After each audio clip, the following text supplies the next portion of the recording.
tous la famille parisienne et bienvenue pour cet avant-match de Paris Saint-Germain 3, match qui va compter pour la 36e journée de Ligue 1 et qui sera retransmis dimanche à 20h45 sur Prime Video. Donc on se retrouve pour cet avant-match entre le Paris Saint-Germain et Troyes. Troyes qui va se déplacer sur la pelouse des Parisiens, donc nouvellement sacré champion de France il y a 2 journées de ça, contre Lens, match nul un partout, on s'en souvient. Et donc Troyes qui pointe à la 14e place. Troyes qui pointe à la 14e place avec 36 points, mais qui n'est pas encore sauvé totalement, hein. Le premier relégable, enfin le barragiste, Saint-Étienne, qui est 18e, pointe avec 31 points. Donc voilà, seulement 5 points d'écart séparent Troyes de la place de barragiste. Il reste 3 journées, 9 points à prendre. Voilà, ils ne sont pas encore sauvés définitivement. Donc, je pense sincèrement que Troyes va se déplacer sur la pelouse du Parc avec un peu d'envie, avec pourquoi pas repartir à le point du nul, voire créer l'exploit, hein, avec Paris, tout est possible. Donc, créer l'exploit de gagner contre le Paris Saint-Germain au Parc, bien qu'on n'ait pas encore perdu cette saison à domicile. Donc, c'est bien d'ailleurs le seul point positif de cette saison. Mais voilà, donc premier contre 14e. Les 5 derniers matchs du Paris Saint-Germain, 3 victoires et 2 nuls. Les 2 derniers matchs en date, contre Lens, 1 partout, on se fait remonter, on se prend un but à 10 contre 11.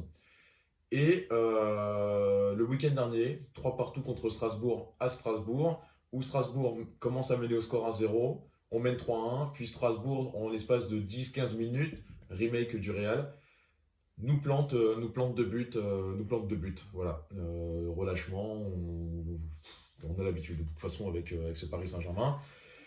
Et pour ce qui est donc des 5 dernières confrontations entre ces deux clubs en Ligue 1, 28 novembre 2015, Paris Saint-Germain contre Troyes, 4-1 pour le Paris Saint-Germain.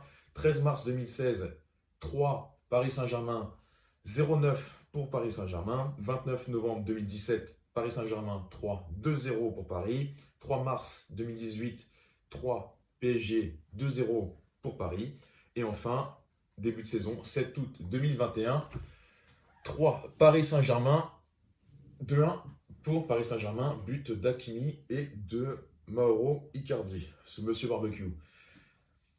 Donc voilà, comme je disais, Troyes n'est pas encore totalement assuré de rester dans l'élite. Ils sont qu'à 5 points à 3 journées de la fin du barragiste Saint-Étienne.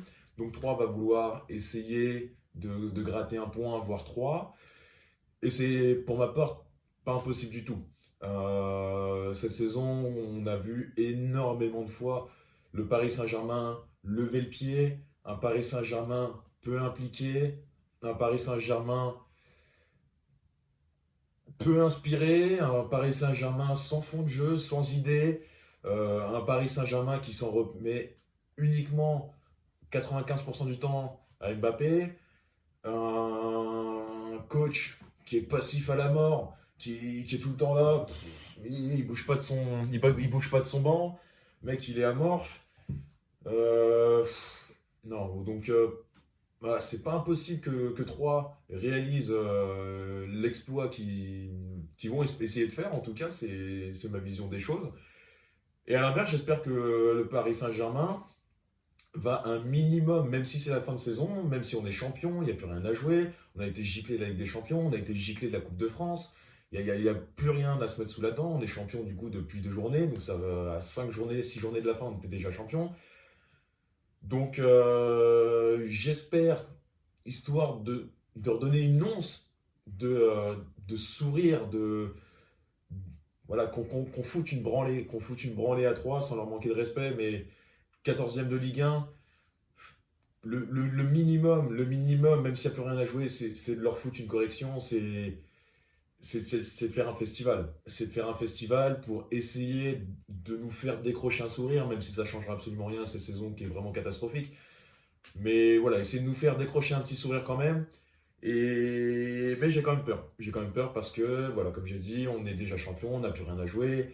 Les mecs, ils sont déjà en vacances, il reste 3 journées. Donc on verra. On verra. J'espère sincèrement qu'on va proposer quand même quelque chose. Même histoire, voilà, de nous mettre un petit quelque chose sous la dent, quoi. Ne serait-ce que, bah, du coup, on va passer à la partie composition.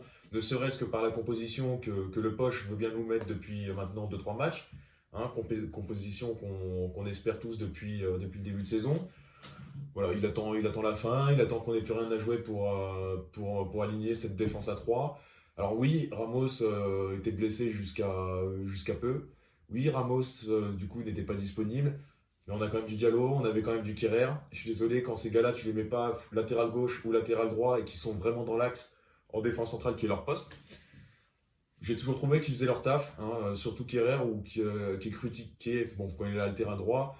Parce qu'il est calamiteux quand il est latéral droit, mais c'est pas son poste. Et on l'a vu en début de saison quand Marquinhos n'était pas encore là, il était aligné dans l'axe, dans cette défense centrale. J'ai trouvé qu'il faisait ses matchs, hein, qu'il faisait vraiment ses matchs.